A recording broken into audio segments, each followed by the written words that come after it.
जय जय शिवधारा। किसी नगर में एक साधु पधारे। जैसे नगर में प्रवेश किया तो वहीं सामने से एक व्यक्ति आ रहा था। भगवा वस्त्र देखा तो उसको प्रणाम किया। संतों ने भी आशीर्वाद दिया, क्योंकि जो बड़ों के आगे, संतों, साधुओं, फकीरों के आगे झुकता है, उनको आशीर्वादें बहुत मिला करती हैं। और जिनको बहुत से आशीर्वाद चाहिए, घर के बड़ों, दरिद्र नारायण, गरीबों, दुखियों, बच्चों, वृद्धों से खूब प्यार किया करें, उनकी सेवा किया करें और आशीर्वादों की बदौलत रुके हुए काम भी हो जाते हैं। जो भाग्य में नहीं लिखा हुआ होता वो भी मिल जाता है। तो संत को सामने वाले इंसान की वृत्ति अच्छी लगी तो पूछा, भाई किसी संत से जुड़े हो? क्योंकि हमारे चाल चलन से, व्यवहार से, आचरण से पता चलता है कि हम किसी आध्यात्मिक स्थान से, ठाकुर जी से, किसी संत पंथ से जुड़े हैं।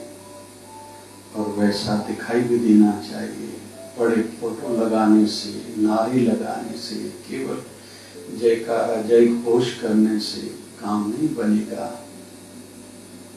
हम जो प्रभाव, इम्प्रेशन दूसरों पर डालना चाहते हैं, दूसरों को सिखाना चाहते हैं, अच्छे मार्ग से जोड़ना चाहते हैं, तो उसकी शुरुआत होती है खुद को संस्कारी बनाएं, निर्मल बनाएं। तो साधु ने पूछा, लगता है आप किससे जुड़े हो? तो उन्होंने इशारा में दिया, हाँ मेरे गुरुदेव की मुझ पर कृपा है। तो संतों ने उसको अपनी जेब से 100 रुपया निकाल के दिया। कहा कि बच्चे मैं नया हूं इस नगर में, जाओ 25 रुपए की तुम यहां लेके आओ, 25 रुपए की वहां लेके आओ, 25 रुपए की न यहां न वहां लेके आओ, 25 रुपए की यहां और वहां लेके आओ। सामने वाला मानव भी किसी संत का था, ब्रह्म ज्ञानी का बालक था, शिष्य था। 100 रुपए लिए। साधु कहीं कोने में सामने व्यवस्था देख के बैठ गए। ये गया 25 रुपए की पहले मिठाई ली,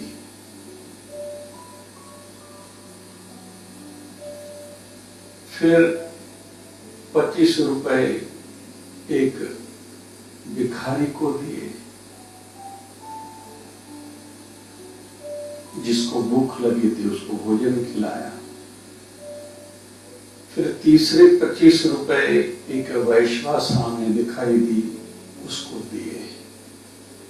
बचे हुए 25 रुपए की 5-5 रुपए की पार्ले बिस्किट के पैकेट लिए। फिर कुछ पैकेट खोले, कुछ कुत्तों को खिलाए, गैयाओं को खिलाए, भूखों को खिलाए, कुछ छोटी कन्याओं को खिलाए।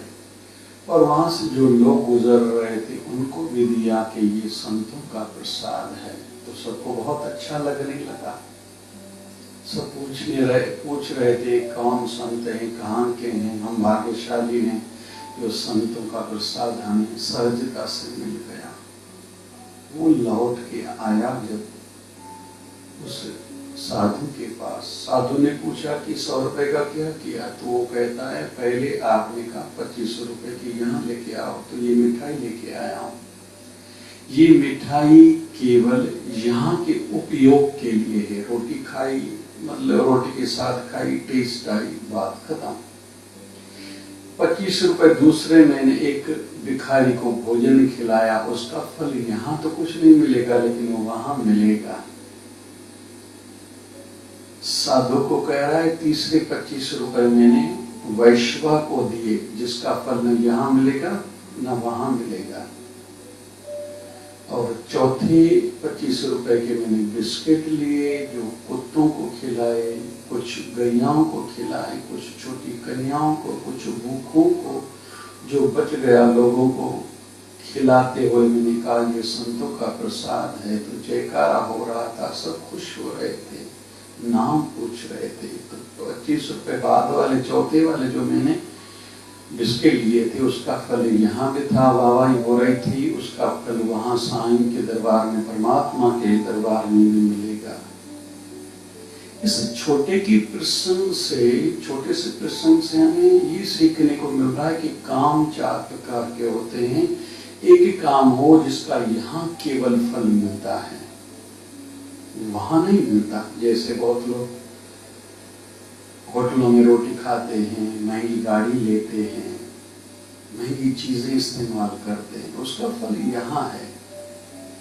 कुछ लोग ऐसे भी दिखाई देते हैं, गुप्त दान करते हैं, कहीं उनकी ओर से भंडारा चल रहा है, कोई चैरिटेबल हॉस्पिटल चल रही है,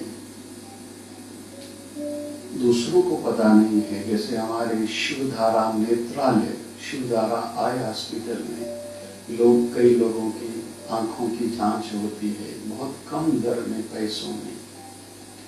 फिर कईयों के ऑपरेशन वगैरह टाके वाले फेको मशीन के द्वारा, जो बड़ी बड़ी हॉस्पिटल में, या हॉस्पिटल्स में बहुत पैसे लेके फिर किया जाता है।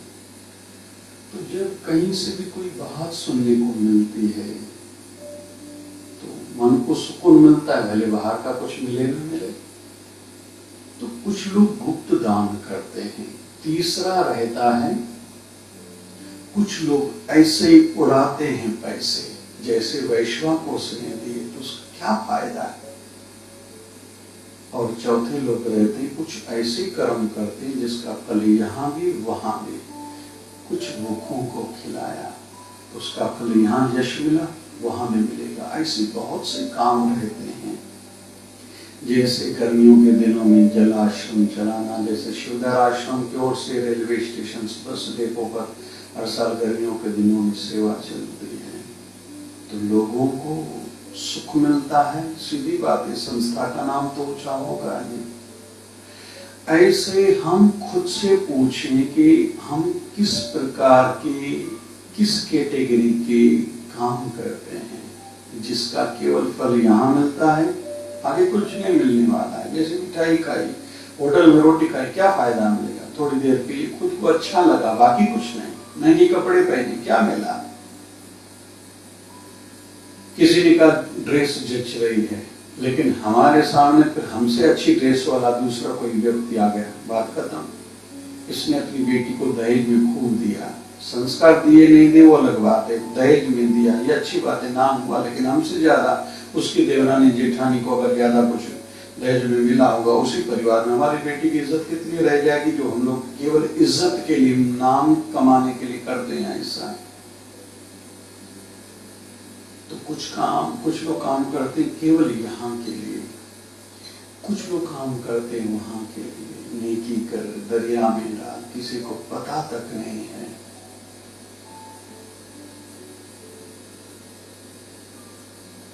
सिंध शिकारपुर नगर में संत हुए हैं जिनकी वाणी संत कबीर की भांति है। सामी साहब जिनका नाम था, एक वाणी लिखते थे, एक चिट बना के ऐसे मटके में डालते थे, मटका पूरा भर गया, मट्टी में अंदर नीचे जमीन में गाड़ देते थे, प्रभु तेरा तुझको अर्पण। कहते हैं 1-2 मटके बाद में कहीं से किसी को पता चला, खुदाई में मिले थे। सामी या सलोक करके ग्रंथ हैं 2, कहते हैं वो वेद तुल्य वाणी मानी जाती है, सार के रूप में। इतना गहरा और सहज सरल ज्ञान है उसमें। तो कुछ लोग काम करते हैं केवल वहां के लिए, लगभग संत ऐसे रहते हैं। इसलिए स्वामी रामकृष्ण परमहंस ने कहा है, हाथी के दांत एक देखने वाले होते हैं, एक खाने वाले होते हैं। ऐसे संत का आचरण जो बाहर दिखाई दे रहा है वो केवल नहीं है, संत अंदर में पूरा समुद्र समाये बैठा है। बस तेरी आंख, तेरी श्रद्धा होनी चाहिए, वो आंख हो जो तुम पहचान पाओ। इसलिए ज्यादा लोग संतों के साथ रहने वाले लगभग संतों से उतना फायदा उठा नहीं पाते। तीसरे प्रकार के उसने जो खर्चा किए 25 रुपए वैश्वा को दिए, इसका फल नहीं यहाँ न वहां। कुछ लोग ऐसे भी उड़ाते हैं, पैसा है उड़ाओ। और चौथे रहते हैं जिसका फल यहाँ भी वहां भी। कोरोना वायरस के समय में बहुत लोगों ने भंडारे चलाए और आगे भी जरूरत रहेगी। भूखों को पहले तो भोजन जरूर मिले, प्यासों को पानी मिले, रहने का ठिकाना आशियाना मिले, फिर वस्त्र मिले, उसके बाद एजुकेशन, विद्या चाहिए, फिर हेल्थ सर्विसेज, मेडिकल सेवा, कोई दवा खानी चाहिए, बाद में दूसरी बातें। और मैं तो निवेदन करता हूँ, कोशिश करें हर किसी को जो हमारे नजदीक में जहाँ जहाँ संभव हो हम कर सके, लोगों को अपने पैरों पर खड़ा करें, उनको आइडियाज दें, रास्ता दें, सिखाएं, समझाएं। तुम अपना कमाओ, ऐसे पैसे कमाए जाते हैं, दूसरों से मांग कर नहीं खाओ। उल्टा जो दूसरों से मांग कर खाने की आदत बना चुके हैं उनको भी तुम सिखाओ, मुझे गुरु दक्षिणा यही देना। इस प्रकार की सोच बनाए। अभी खुद पर चिंतन करें, मैं किस प्रकार के काम की कैटेगरी में बैठता हूँ या मुझे क्या बनना चाहिए और कैसे बन पाऊंगा। जय जय शिव धारा, जय जय शिव।